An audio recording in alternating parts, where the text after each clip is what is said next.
Bien quoi la famille, ouais, t'es bien dans le Zamac, tu assis, toi, tranquille, tranquille. On va guetter l'actualité sur X, on va commenter tout ça. N'hésite pas, like, commente, abonne-toi, éventuellement. C'est parti, hein.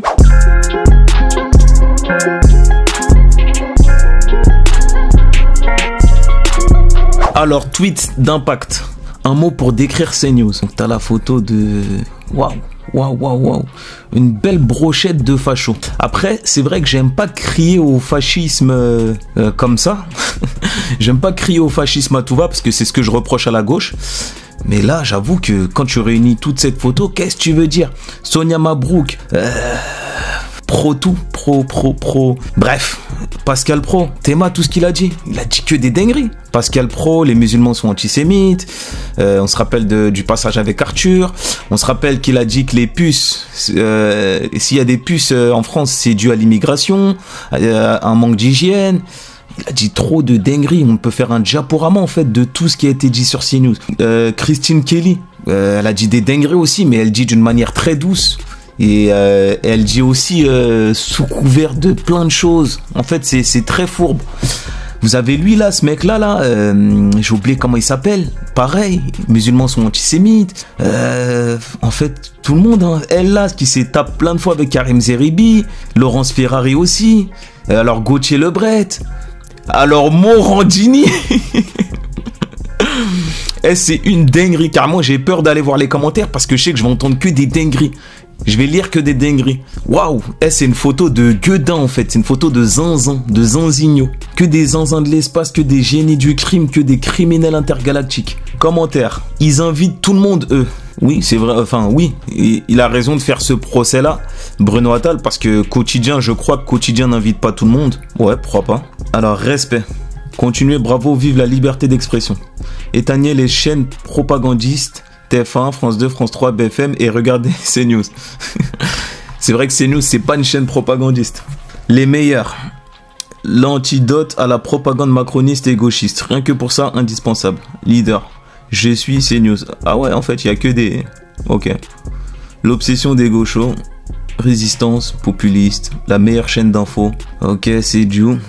Propagande d'extrême droite. Pour le coup, ils ont plus de parité et de diversité que les médias de gauche. À Quotidien, ils ont toujours très peu de femmes et filment en gros plan le fiac des invités quand elles arrivent en plateau. Donc bon, bah elle a pas tort à moitié parce qu'à Quotidien, il y a peut-être un manque de diversité. Après, j'avoue, je vous cache pas que TF1, France 2, France 3, je sais même pas s'ils sont de gauche. Parce que quand LFI viennent, ils se font fracasser. Donc ils sont pas de gauche, hein. Ils sont macronistes à la limite.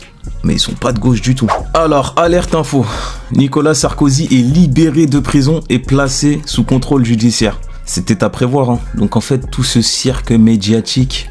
Il y a eu tout ce cirque médiatique, on se rappelle de Pascal Pro qui a pleuré, qui relayait toutes les infos concernant Sarkozy, on se rappelle même de l'heure à laquelle il pétait, on se rappelle même du yaourt qu'il a pris grâce à Pascal Pro et toute la droitosphère, toute la fachosphère, tout le monde, c'est une dinguerie, il est déjà libre. Commentaire. Déjà, quel cirque, il n'aura même pas eu le temps de finir de colorier son Monte Cristo. C'est une galère, Alain Soral. Ilan Diabé, il est assez logique que Nicolas Sarkozy soit libéré de prison. Je vous explique, Nicolas Sarkozy est incarcéré sous le régime de la détention provisoire car il a fait appel. Cela signifie qu'il est présumé innocent. En France, on n'enferme pas quelqu'un qui est présumé innocent, sauf exception stricte. Je sais pas si je vais lire tout ça. La détention provisoire doit être l'unique moyen de conserver les preuves, nanani, empêcher une pression sur les témoins, empêcher une concertation frauduleuse, nanani, protéger la personne mise en examen, garantir. Il est donc au regard de ces éléments assez logiques qu'il soit libéré. Et ce n'est pas scandaleux car ce régime nous protège tous de l'arbitraire. Soyons fiers de vivre dans un état de droit, même lorsque ça profite à nos adversaires. Il sera sûrement placé sous contrôle judiciaire ou bracelet. Ouais, je trouve que c'est un bon commentaire de la part de Ilan Diabé qui est un mec de gauche, tu vois. C'est un mec de gauche et il s'est montré très très objectif. Et moi j'aime bien les gens objectifs, hein. En fait c'est juste sur le symbole, tu vois.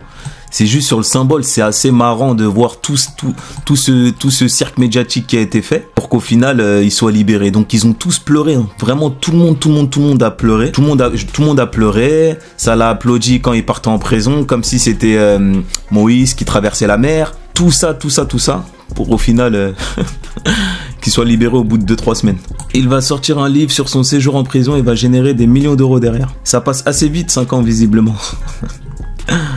Qui va remplir le rapport de stage? C'est une dinguerie. Après, moi je retiens juste qu'il a traité avec le terroriste qui a tué un tas de Français. Moi, c'est surtout ça que je retiens. Et pour ça, je sais qu'il n'a pas été jugé pour ça, mais c'est ça le fond de l'affaire sur lequel la droite, ils veulent pas se pencher.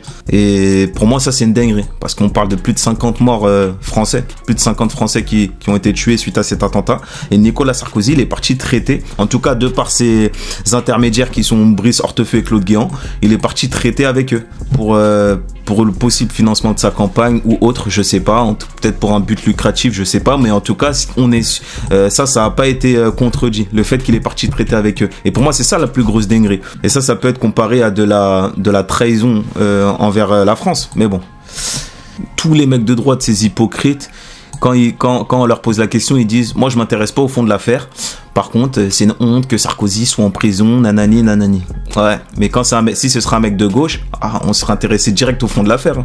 On aurait dit « Ouais, les filles, ils traitent avec des terroristes. Je le savais, c'est une dinguerie, nanani. » Bref, alors les gars, tweet de Raphaël Arnaud, sale bougnoul. Hier soir, lors du match à Strasbourg, des supporters de Lille ont multiplié des insultes racistes. Certains s'étaient déjà illustrés avec plusieurs saluts nazis. L'extrême droite doit être dégagée en tribune comme partout ailleurs.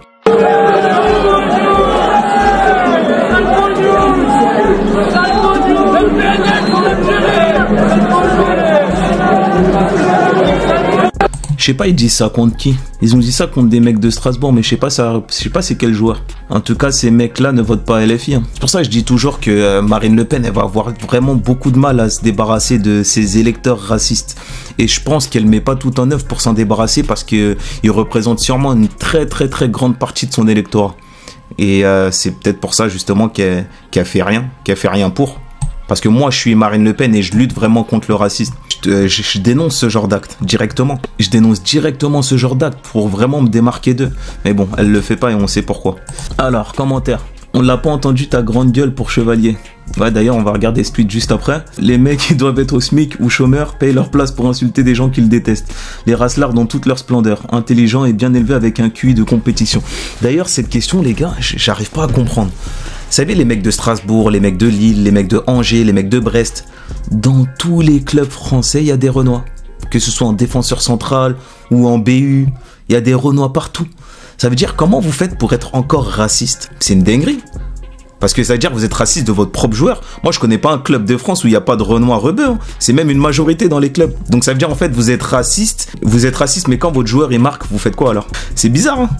C'est bizarre le concept du racisme en France. Je pensais que Lille était de gauche. Comme par hasard, ce sont des mecs d'extrême droite. Il est genre impossible que ce soit des gauchias, évidemment. Je me suis toujours autant demandé comment des supporters de foot racistes peuvent payer pour voir des Noirs et des Arabes jouer. Ah bah voilà. Syndrome de Stockholm. C'est un comble. Qu'ils aillent plutôt soutenir le ping-pong ou la pétanque. Je suis obligé de liker parce que là, il a dit exactement ce que je pensais. Bref. Donc là, du coup, ça nous ramène au tweet d'après de Éric Ciotti. En fait, c'est marrant parce que chaque politique, justement, c'est là où je dis que les politiques, ce sont des guignols qui sont là que pour nous diviser. Raphaël Arnaud, qui est LFI, lui, il va dénoncer le racisme envers les Arabes. Et Éric Ciotti, qui est droite, donc droite proche RN, lui, il va dénoncer, dénoncer le racisme fait aux Blancs. Et moi, la personne politique qui va m'attirer, bah c'est le mec qui va dénoncer les deux racismes. Pas l'un ou l'autre. Il va dénoncer les deux racismes. Éric Ciotti, sale guerre, donc sale blanc. J'apporte mon soutien total au gardien de l'équipe de France, Lucas Chevalier, victime d'injures racistes pour avoir aimé une publication appelant à voter RN contre LFI. Le racisme est insupportable, y compris le racisme anti-blanc. Ouais, mais le problème, c'est qu'Éric Ciotti, toi, tu dénonces que le racisme anti-blanc. Tout comme le problème Raphaël Arnaud, toi, tu dénonces pas le racisme anti-blanc. Je vais juste lire la photo, là. Le fait qu'il faut toujours se méfier quand t'apprécies un minimum un guerre. Lucas Chevalier, un immense raciste de merde, on te... nanani, sale bâtard. Inch'Allah, les croisés au plus vite.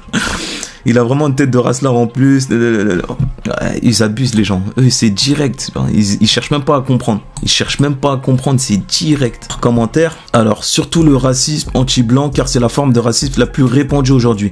C'est le seul racisme qui tue en France au XXIe siècle et c'est un racisme qui touche les Français de souche, la population autochtone sur sa propre terre. Remigration. Il a dit que de la merde. Total soutien à Lucas, il faut rien laisser passer. MDR, waouh, en fait les blancs vous voulez être victime de racisme, vous croyez que c'est un kiff? Genre on meurt uniquement parce que nous sommes noirs, faut l'intégrer ça. C'est pas juste une petite offense. Nos vies en dépendent des fois. J'ai pas vu ce tweet après les insultes racistes envers Mbappé en 2020 avec l'équipe de France. Le niveau de racisme des tweets. C'est ça en fait, faut se dresser, faut prendre de la hauteur. Et malheureusement les gens ils prennent pas de hauteur. Ils sont dans la surenchère, ils divisent. Et le truc de ouf, c'est que c'est les hommes politiques qui mènent à la division. Parce qu'il y a un mec comme Eric Ciotti qui écrit ça. Qu'est-ce qui s'attend en commentaire? T'auras toute ta troupe qui va surenchérir dans la division. Comme un politique comme Raphaël Arnaud qui met ça. Qu'est-ce qui s'attend en commentaire? La même chose. C'est une dinguerie. C'est une dinguerie. En fait, il n'y a personne d'assez mature pour prendre de la hauteur. Bah si, en fait, si. Il y a Karim Zeribi. Je sais que Karim Zeribi, c'est un mec qui dénoncerait tout. Tout ça. Dominique de Villepin. Xavier Bertrand. Qui encore? Des mecs comme ça qui vont vraiment dénoncer les deux et pas l'un ou l'autre. Bref, la famille, laisse ton avis en commentaire, like, abonne-toi, paix sur vous.